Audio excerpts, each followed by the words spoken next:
Number 4 says, while traveling on a straight highway for 0.5 miles, the elevation above sea level increases from 20 feet to 70 feet. What is the angle of elevation of the highway to the nearest tenth of a degree? Okay. So if I was going to draw my straight highway, straight does not mean horizontal, straight means straight. It's a good definition. Then my angle would look like this. Again, this is going from 20 to 730, okay, which is a difference of how much? 710, and this is in feet. Okay. This is my 0.5 miles right here. Brandon, why are you sitting there with your arms crossed?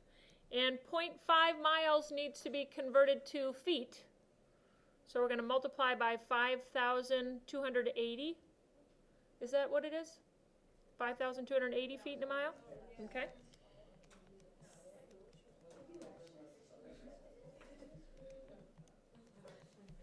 And that gives me 2640 feet.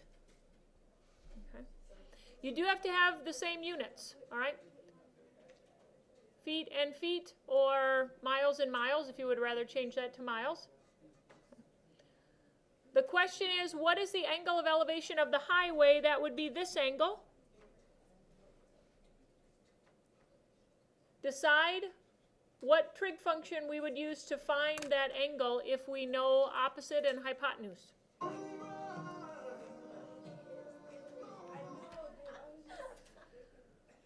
What trig function?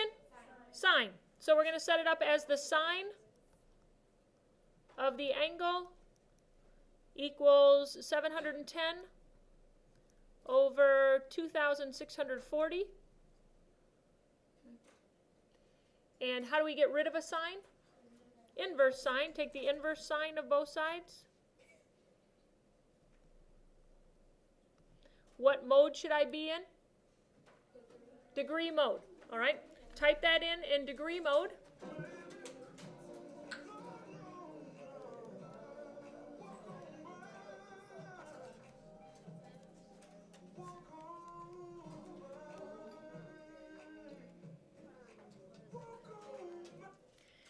Decide how we should round if we're rounding to the nearest tenth. Nearest tenth of a degree. What should my answer be? 15.6 degrees. Okay. All right. Take a read through number 5. See if you can figure out what would my picture look like for number 5.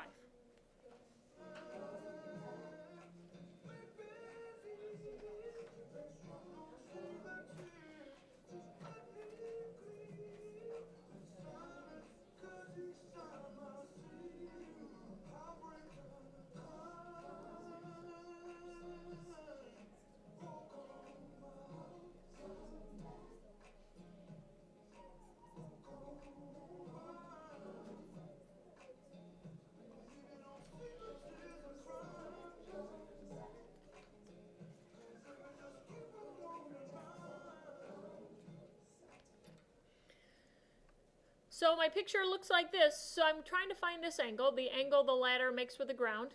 And how does the side 2 feet relate to the angle? What would you call it? Adjacent, and then 12 is the hypotenuse. So we're going to use cosine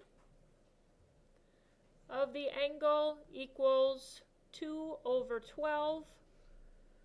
Again, I need to find the angle. Whenever I have to find an angle, I have to inverse, in this case, cosine. Once again, we're rounding to the nearest tenth of a degree. Okay. Decide what our answer to number 5 should be.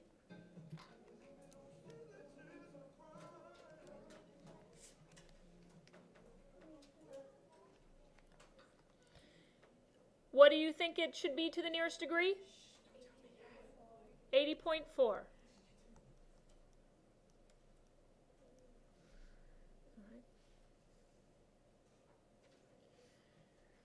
Okay, picture provided for number 6, but it's not a labeled picture, and it was hard for me to help you see this, but basically, the right triangle part of this goes like this. okay? So we're kind of focusing on the triangle. I don't think that helped. Focusing on the triangle inside the cone. There we go. Okay? Again, read through, see if you can figure out who's who.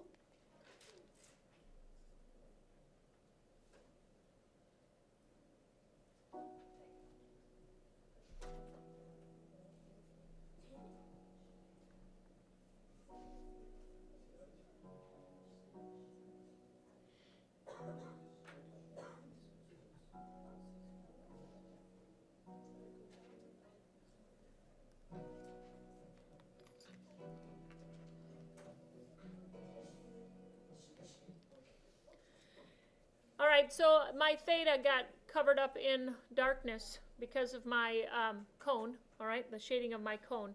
So this is theta, all right, it's right there, again, can't see it. But that's theta, which is 41 degrees. The diameter, that's all the way across. If the diameter is 12, then when I pull out this little right triangle, the radius is just 6, or the bottom side is 6. And the question is, how high is the mound? So I labeled this vertical piece H. All right. What trig function are we going to use if we have an angle, we want opposite, and we know adjacent? Tangent. So the tangent of 41 degrees equals H over 6. Okay. Do I inverse tangent on this one? No, I don't have to. My variable's over here. What do I do to solve this one? Multiply by 6. All right. Okay. This one doesn't give rounding directions. Just make sure you round correctly to whatever you decide to round to. All right. Decide what a good answer for 6 might be.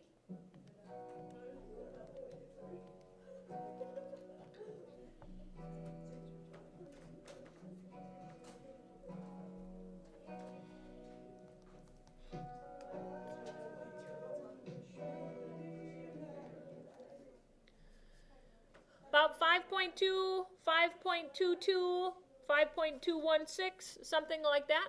All right. In this last one, we're finding angle C, but we know all the sides. So really, that opens it up for us to use sine, cosine, or tangent, or the reciprocals. If you wanted to use cosecant, or secant, or cotangent, probably not, but you could. All right. Decide what trig function you're going to use for number 7. I know what one I would use just because it would be easier typing-wise. But no matter what any of us use, we should get the same answer. Go ahead and find an answer for 7.